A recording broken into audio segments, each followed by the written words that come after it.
In this video, I'm going to talk about moving average crossover trading and how there are much better options for you to use. What I mean by this is that moving average crossover trading, despite being a very popular way of trading, is still highly imprecise. So in this video, I want to show you a tool that will get you much closer to the reversal points of the market. There are many ways of using moving averages, but for this video, I will focus mainly on the crossovers.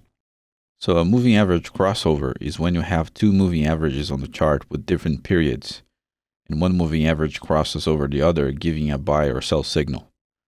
One moving average responds quicker than the other. In this case, the black moving average of 10 periods responds faster than the red moving average of 20 periods.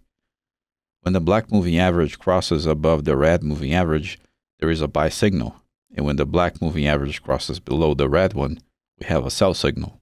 As you can see in this chart, the moving average crossovers naturally follow the swings of price, but there is one big problem. Moving averages have something called lag, meaning that they lag way behind price action. The higher the period of a moving average, the more lag it has because it takes more past price information into account. That's why a 20-period moving average is lower to respond than the 10-period moving average. Since the 10-period MA uses less past information, it responds quicker. You might think that using shorter and shorter periods for your moving average is better, but there is another catch. The smaller the period of the moving average, the noisier it is, meaning that it will give many false signals.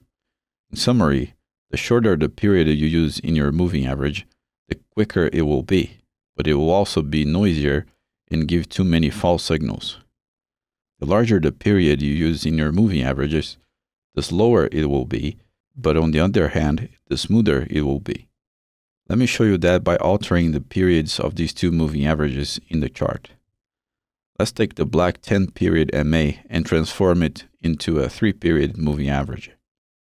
Right off the bat, we can see how the moving average starts to respond a lot quicker to price, but it also becomes a lot choppier, meaning that it changes its direction very abruptly sometimes, which is something that creates a lot of false signals. Now let's take the 20-period moving average and transform it into a 50-period moving average to see what happens.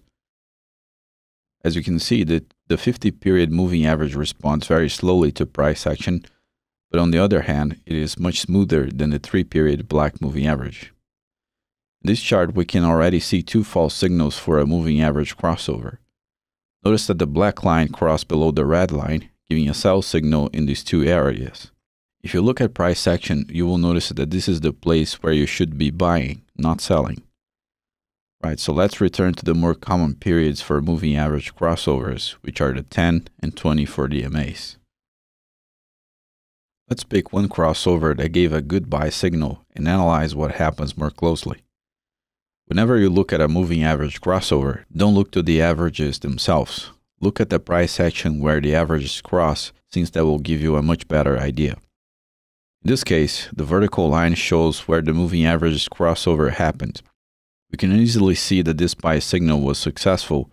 This buy signal is still very far away from the reversal point, and we must be able to get in and out of the market as close as possible to the reversal points. If we measure this, we'll see that the entry point of the moving average crossover actually happened 350 pips away from the reversal point that gave rise to this upward movement in the chart.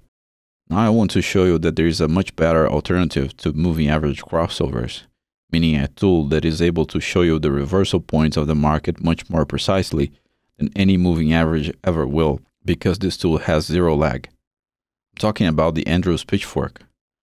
Just so you understand how powerful the Andrews Pitchfork can be, I will draw the pitchfork using the previous highs and lows to the reversal point we have been talking about in this video. Since we are talking about a reversal low, we will use the previous two highs and the low in the middle to draw the pitchfork. So watch carefully what happens when I draw the pitchfork on the chart.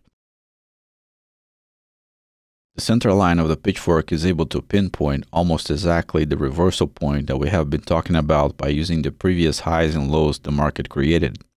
In other words, by using 3 points of the pitchfork, we were able to see price reversing at the center line of the pitchfork and notice the level of precision in how the pitchfork does it.